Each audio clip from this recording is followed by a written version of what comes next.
呢本書如果英文名叫做 Cyber Weapon。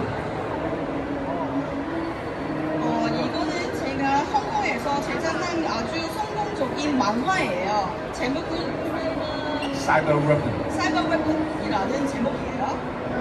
咁就因為其實個故事內容咧係講未來喺少林寺入邊嘅 Shaolin 未來，即係未來嘅武功啦，咁係啦。내용은 약간 미래의 소림지 이거 맞아요?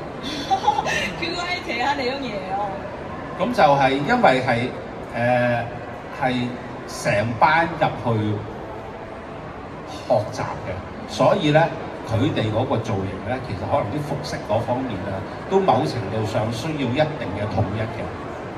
그래서 여기 사람들 여기 뭐 들어가서 뭐 무술 같은 거 배우니까 좀 약간 더 뭐 일관성 있는 복장을 그렸어요.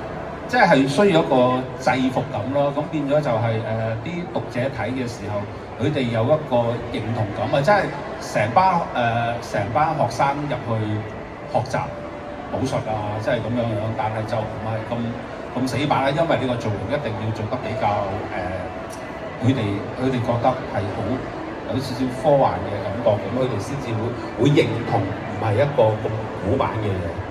일단은 이거 팬터시 주제니까 좀 다 같이 들어가서 무술 공부하는 건 맞는데 그래도 그 유니폼 같은 느낌 좀 높아서 해야 하니까 좀 일관성이 있는 복장도 있고 돌아가서 무술 배우면서 어떤 내용인지 그 만화의 주제예요.